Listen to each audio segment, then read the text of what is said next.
Ukraine, but at first I didn't want to go to Ukraine. No. I knew nothing about Ukraine. You know, for me at the time in France, nobody knows about Ukraine. You know, Ukraine's something in the east, somewhere between Russia and maybe Belarus. You know, in France we have a lot of cliché about Ukraine. We think like it's very Soviet, or you know, like the Lada vodka, you know, the old car, Soviet car. But here in Lviv, it's very beautiful. There is something I really like in Ukraine. It's something really subtle. I think there is a good dynamic between people here. I think I can feel the atmosphere here in Ukraine. People are making a lot of things, new things. They are building something new. That's why I like in Ukraine a lot of young people. They are trying to move the mentality. They are trying to make something new. Ukraine every day is a challenge. Really? I think the bad thing in Ukraine, it's everything that is simple. I mean, in France, in Western Europe, here is a little bit complicated, you know. Sometimes I feel in the West, you just met you met one guy, one girl once, and then you say, oh, you're my best friend and everything. But then you call him or you need help and everything, they never call you back and everything. But here, it's more difficult to make contact with people. But once you make the contact, it's deeper. The relationship is deeper. How did you make contact with people when you come? And how do people in Ukraine treat you, like knowing who you are? At first, they are quite surprised. So tell me about now relationship advice about being married to a Ukrainian woman. What is your most favorite city do you have? I like Lviv. Lviv, yeah, I like Odessa also.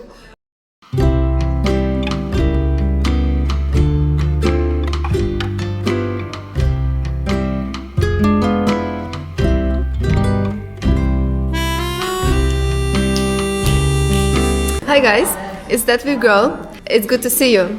I am here with François, and I'm glad to present François to you.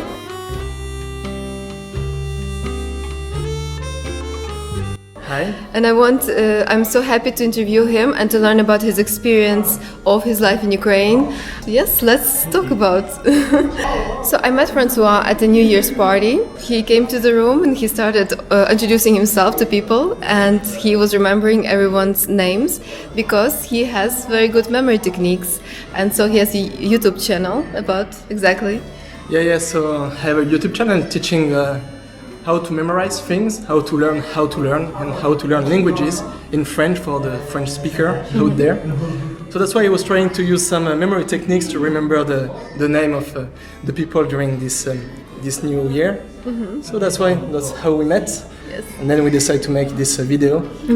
Yeah. And it was so interesting to talk to him, and I'm happy that he agreed to do this video for us. And so what I would like to ask François, why are you here? Okay, so it's a long story. I first came in Ukraine in 2013. At the time I was in Crimea. It was just before the annexion of the Crimea. It was I stayed there 1 year, from 2013 until 2014. I was there as a volunteer. I was volunteering. I was teaching French, and also I was organizing some events like concert, festival, just to fundraise some money that we were giving to some orphanage. And that's it. That's why that was my first encounter with Ukraine. Nice. Actually, a long time ago. It was 7 years ago.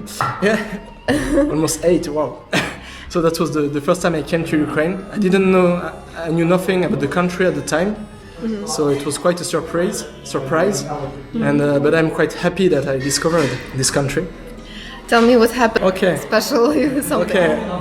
So yeah, as I said, I stayed 1 year in Crimea in Ukraine, and then the last day of my volunteering service, so it was 1 year contract, I met a girl that now she's my wife. So that's why the reason why I'm here now, because of my wife, and also because I like the country, all because of my wife. But yeah, so I stayed 1 year in Ukraine, and the last day I met my wife. So because it was the end of my contract, and also the situation was not very stable because it was the beginning of the situation with the Russia and everything in Crimea. So I had to go back to France. So my wife, at the time, my girlfriend, stayed in Crimea. I was in Sebastopol at the time. And then I stayed maybe 2 months in France, 3 months. I don't really remember. And then I went back to Ukraine, to Kiev.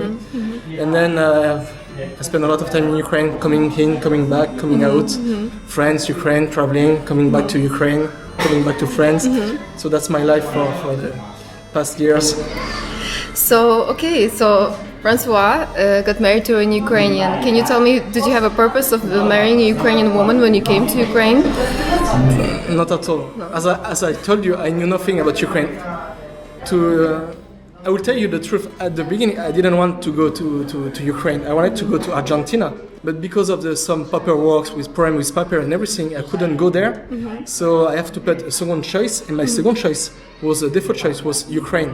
So that's why I ended up in Ukraine. But at first, I didn't want to go to Ukraine. No. I knew nothing about Ukraine. You know, for me at the time in France, nobody knows about Ukraine. You know, Ukraine's something in the east, somewhere between Russia and maybe Belarus. A lot of people at the time thought Ukraine is part of Russia.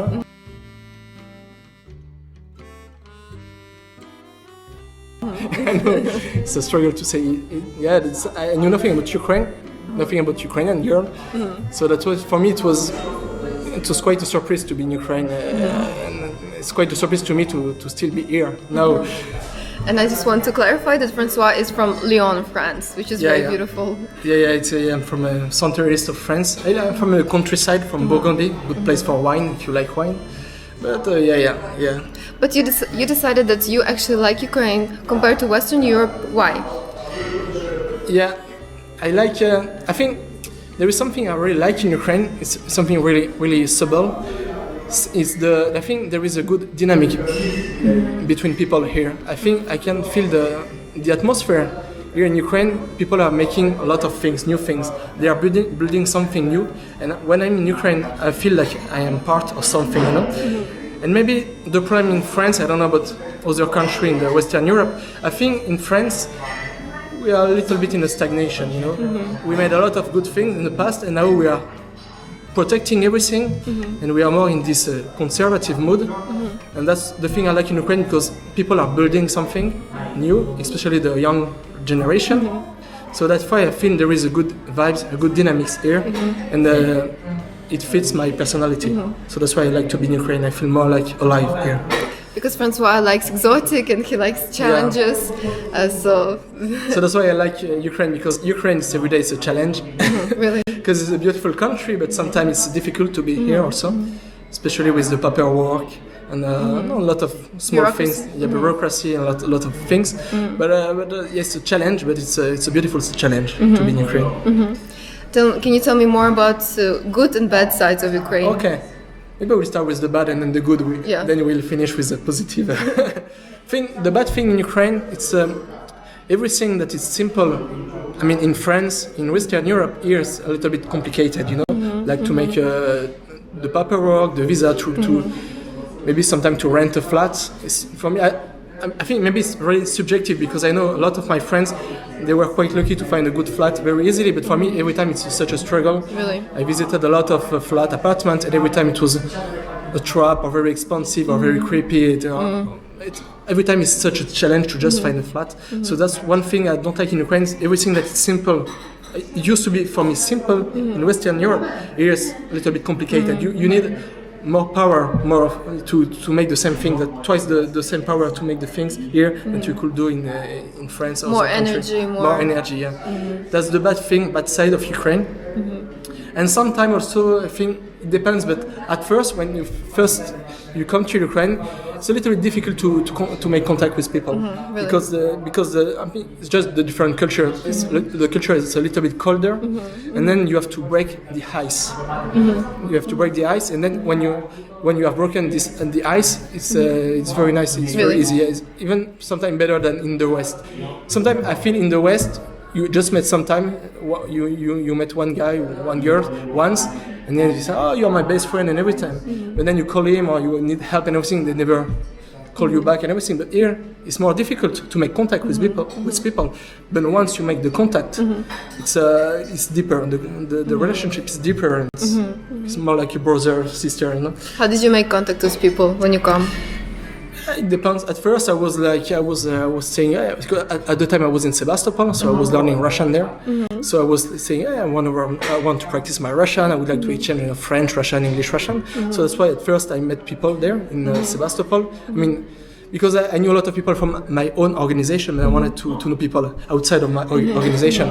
So then I went to some English events, just English events. I don't think there were French events at the time there. So that's where I met the people, and then they were just helping me with my Russian, and then more and more we're just speaking Russian there, and that's why I make a deep connection with people there. So through using English meetings? Yeah, English and not just English, languages. Like the purpose of languages to learn new languages, to make contact with people.